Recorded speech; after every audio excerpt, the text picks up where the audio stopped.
So,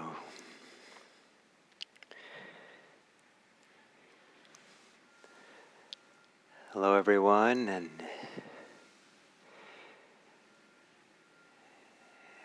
welcome to Friday morning here in California. And we come to the end of this 5-part series on the Gladness Pentad. And if you take a moment to imagine a circumstance, maybe at a time when things are going well for you, a time when you have no real concerns,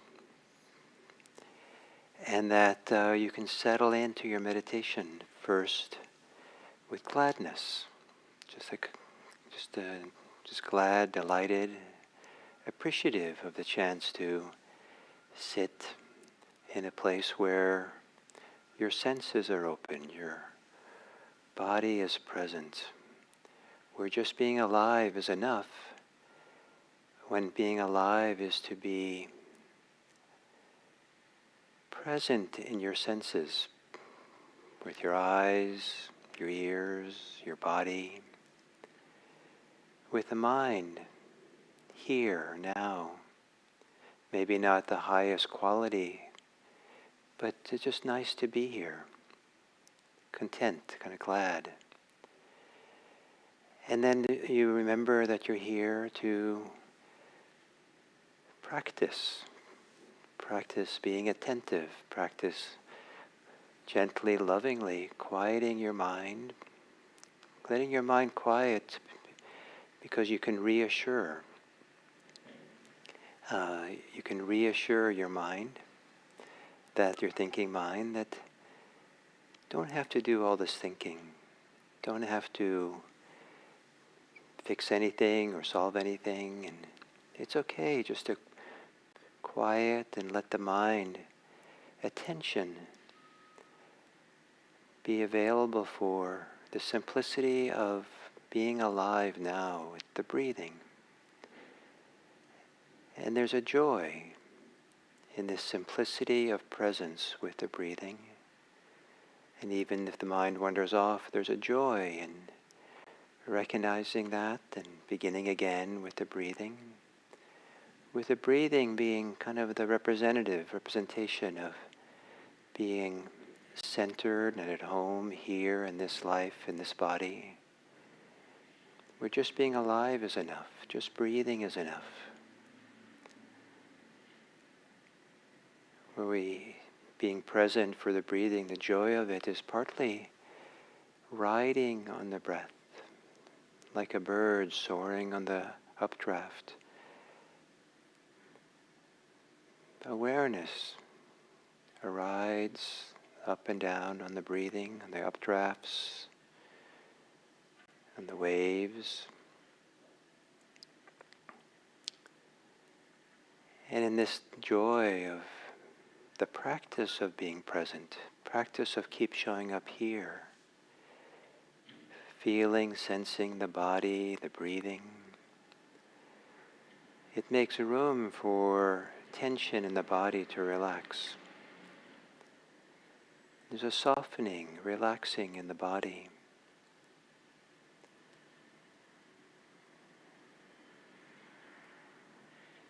Tensions of the face soften. Tensions of the belly. Small adjustment in the positions of your hands and arms to release any tension that's held there.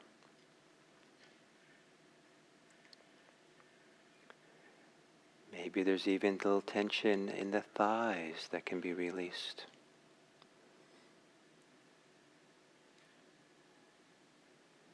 And maybe there's some tension or pressure in the thinking mind, some agitation. And just being aware of it is enough. The joy of having an awareness practice that knows and sees without making anything a problem.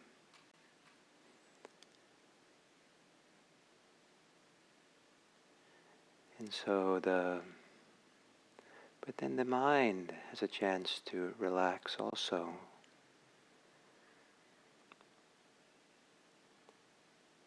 And just being alive is enough, sitting here breathing, being aware, attending to breathing. Another level of contentment or happiness, physical satisfaction maybe.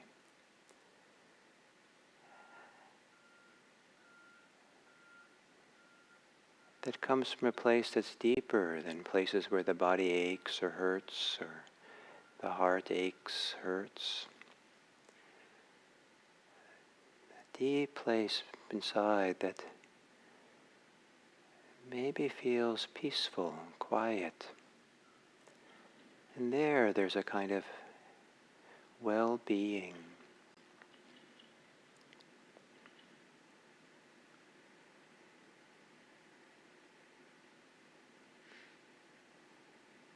And there, the breathing.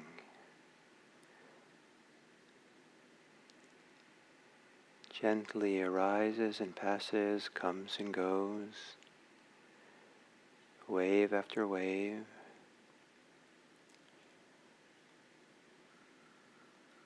As the companion of an inner feeling of well-being, calm, tranquility.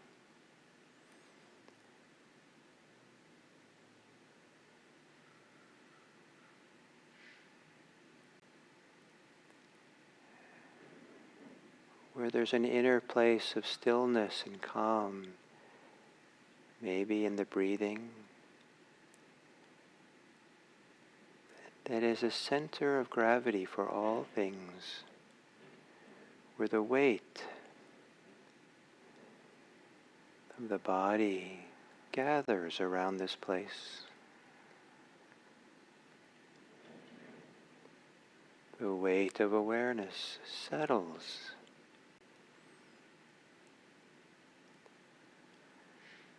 The weight of your emotions, your moods, the atmospheres of your mind. The gentle pull of that center gathers everything together here, now.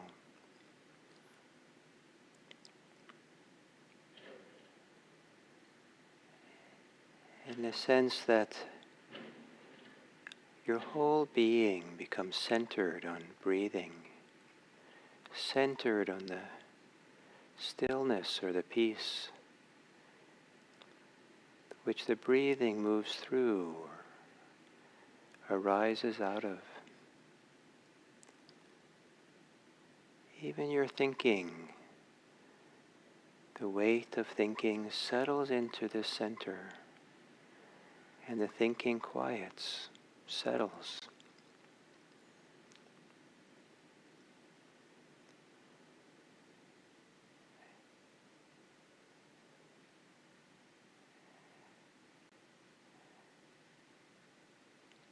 And perhaps a sense that Samadhi is an immersion in experience, immersion into this practice, an immersion, all of you together, centered, centering, gathered here, now, breathing.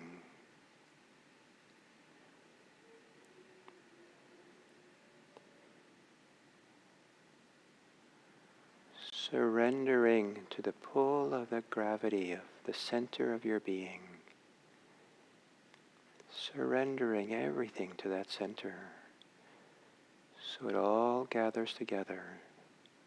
It's all working together, here and now.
imagining at the center of your being,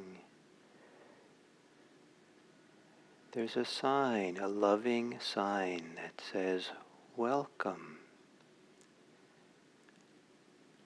Maybe it says, all of you is welcomed here.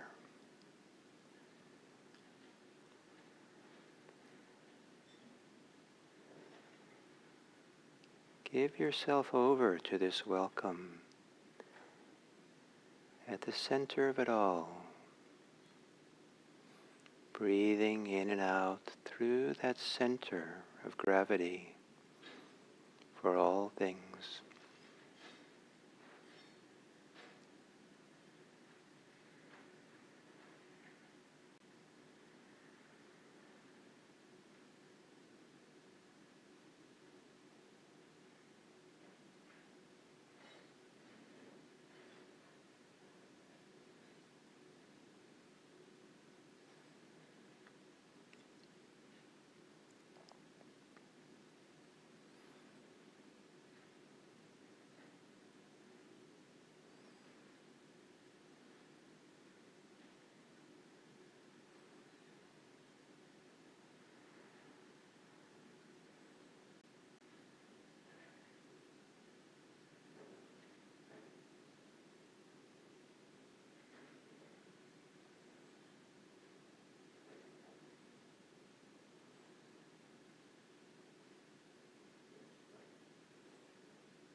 However far your thoughts take you away from yourself, away from your center, when you notice it,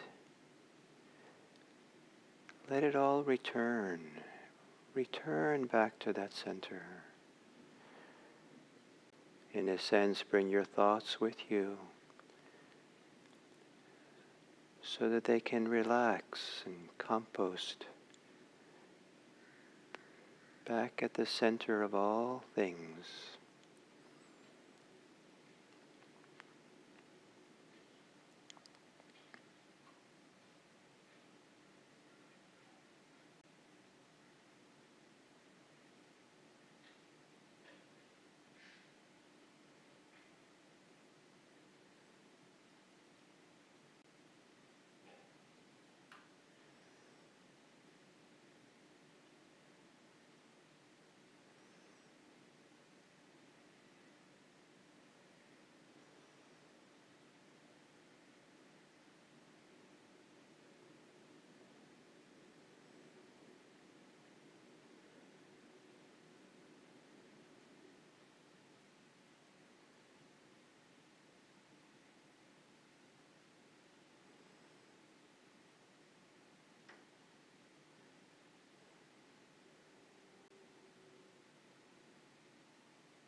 taking a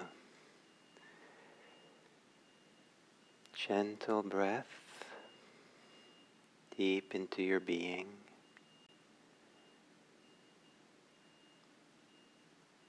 Maybe taking a long exhale and pausing at the end of the exhale in preparation for ending this sitting. Brief pause.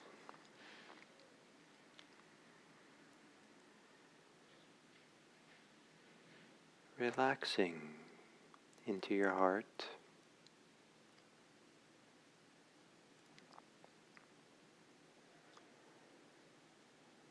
And letting there be whatever kind of sense, awareness, gazing upon the world around you, remembering it, imagining it.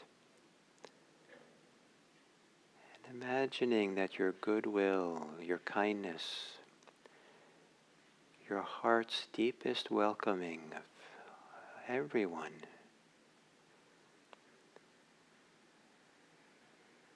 welcomes the world, and you look upon it kindly. May all beings be happy. May all beings be safe. May all beings be peaceful. May all beings be free.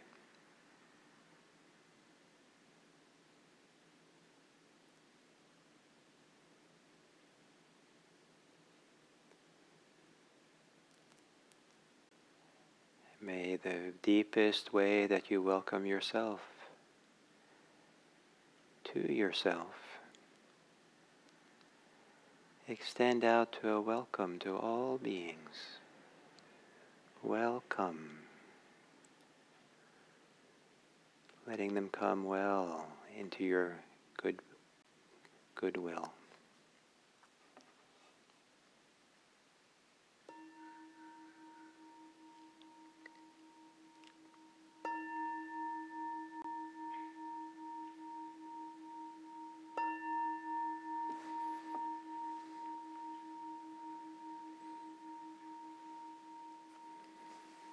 So that was unplanned the way that unfolded in terms of the meditation, and I was just welcoming you all to the sitting and having some thoughts about how to begin, and was going to explaining it, and then somehow it transitioned into being, I guess, a guided meditation. So hopefully some of you understood and weren't waiting the whole time. And I think it came a little bit from my own being quiet and settled and sharing that with you.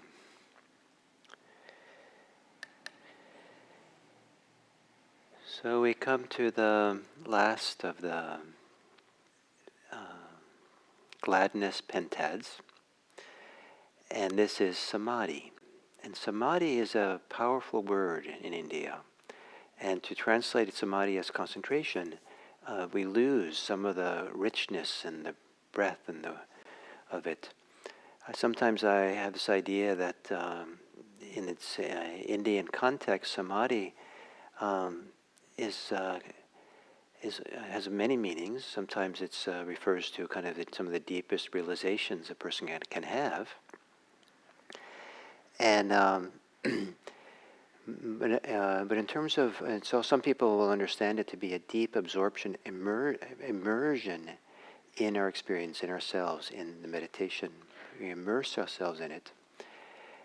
But the quality of that immersion, that absorption in it all, is kind of like entering into a sacred place, sacred grove, a sacred spot in nature, a sacred temple.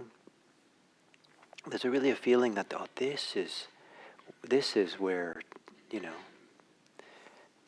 if you allow me to say it, this is where church is. This is where, And if for people who are theistic, which I'm not particularly, but this is the presence of God here. It's a really quite something to be immersed in with all this goodness that Samadhi is. To translate it as concentration, many people take it to be kind of a laser focus and bearing down, a straining to look and be. But it's more like there's a welcome at the center of your being, a warm, happy, loving welcome. And that you somehow your system, your whole psychophysical being feels that welcome. And then is happy to kind of settle there, settle around it, kind of like settling around the hearth, or or a group of people kind of settling around a fire and being cozy and comfortable together, your whole being. And so the part of what Samadhi is a gathering together of all our faculties. The classic language is that of unification, that there's a unified feel. Nothing is scattered, nothing is fragmented. We're not spinning out. There's not a centrifugal force outwards with the mind. If anything, there's a settling inward or here. And as that settling happens more and more, there's levels of it, and the experience of Samadhi shifts and changes. And sometimes a sense of boundaries and barriers fall away. And even though I talked about this settling into the center, the idea that there's an edge to the space which we're centered on falls away. And sometimes Samadhi just feels like we're immersed in kind of like in if we swim underwater in a beautiful clear lake or someplace underneath, kind of in this vast space. It feels peaceful and quiet, and we might look up at the surface a few feet above us and see that there's some agitation of the water up there. But here where we are, we're kind of immersed in this kind of boundless kind of water world. So Samadhi, and the sense that Samadhi is not something to strain for, is part of the lesson of this Gladness Pentad, that it's built on the previous four. And you see in the teachings of the Buddha over and over again, different kind of ways, Samadhi follows the four before it. Follows gladness, joy, tranquility of the body, and happiness, and then Samadhi. And it follows almost as a natural phenomena. And what we're doing here is a very profound principle of the Buddha's, and that is that we're not causing meditation to happen. We're not causing Samadhi or concentration to happen, but rather we're setting up the conditions that allows it to happen. And the way that this Gladness Pentad is talked about, it's not something we do, but rather something we allow, something that naturally flows, that there's a naturalness to when we have this Dharma gladness, that from there arises a joy, from there arises tranquility, from there happiness occurs, and from there Samadhi, concentration, happens. So as we give ourselves to the practice, we have to kind of practice. As I like to say sometimes, the practice doesn't work at all. I can finally tell you the practice doesn't work definitively if you don't do it. There is a doing of it that has to happen. But what that doing is partly showing up, really showing up here, so we can begin allowing here to unfold. And here unfolds without our reactivity. Here unfolds without our straining and wanting, without our mind being scattered and distracted. And so when we start becoming undistracted and here enough, it doesn't have to be dramatic, enough that there begins to be an unfolding, a deepening, that is not necessarily our doing, but what we allow for. So if we're always staying the agent, the one who does, in practice, we can only take the practice so far. At some point, we have to start being the doer that does something, shows up.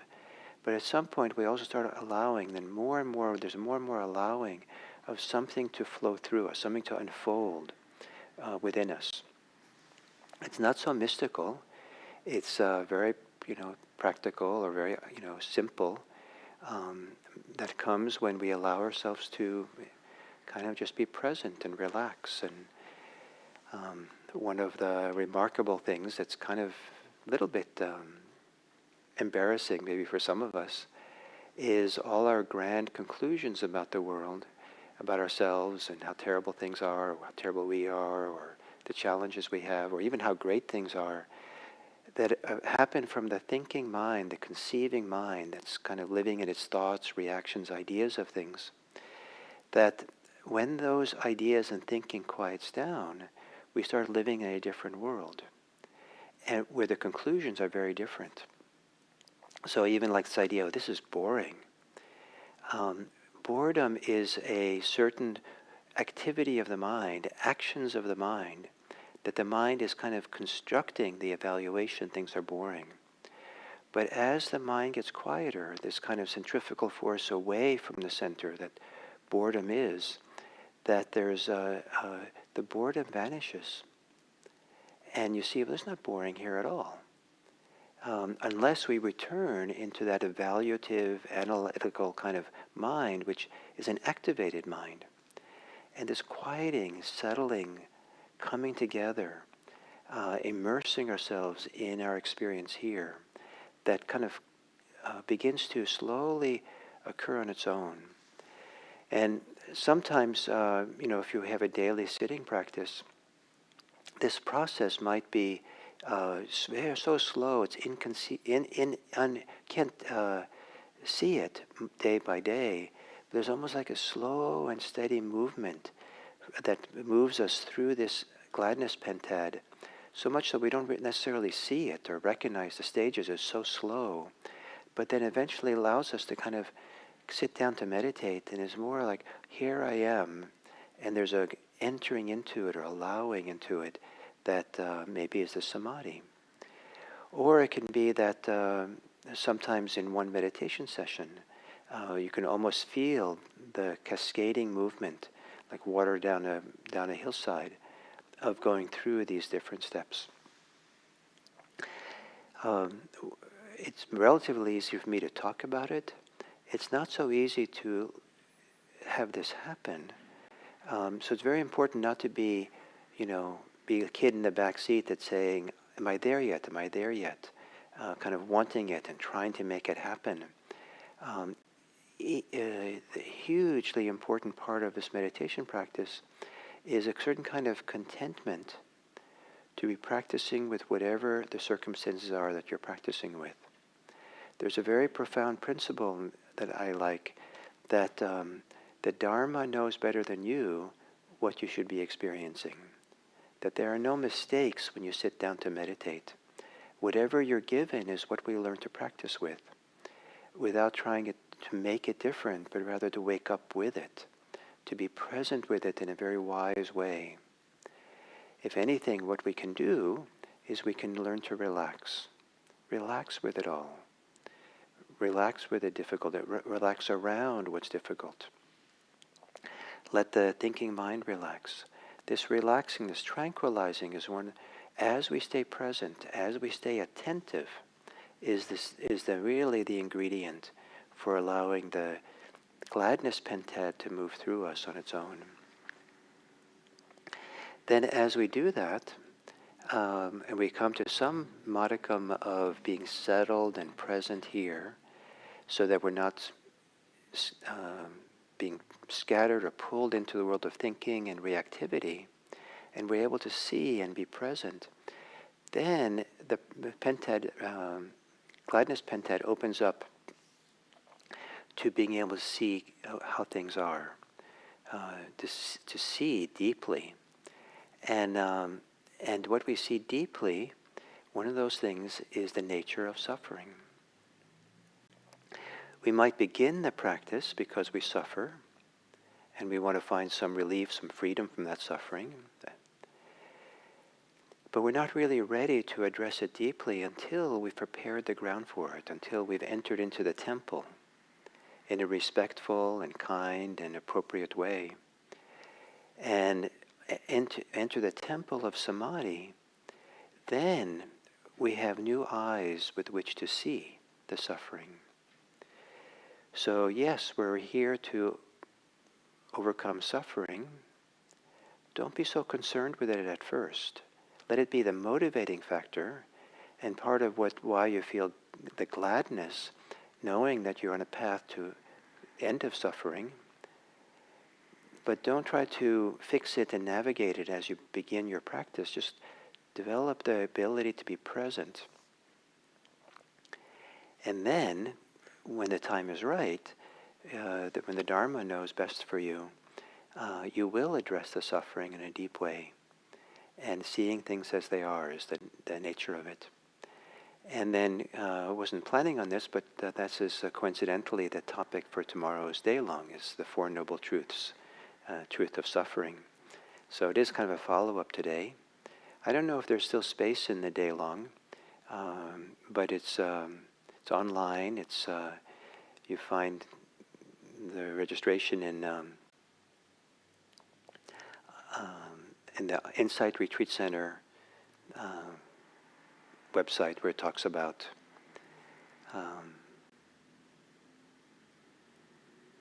day-longs, online day-longs. There's also a link to it in the IMC What's New. And if there is space and you can only come to part of the day, that's fine. It's best to come early, I suppose. Though the whole day is going to be a cover of the Four Noble Truths. It's kind of a little bit of a teaching day and practice day and meditation day. So thank you very much for this, and I appreciate having this chance to teach and be with you and share this with you, and I do look forward also to coming back and beginning again on Monday. Thank you.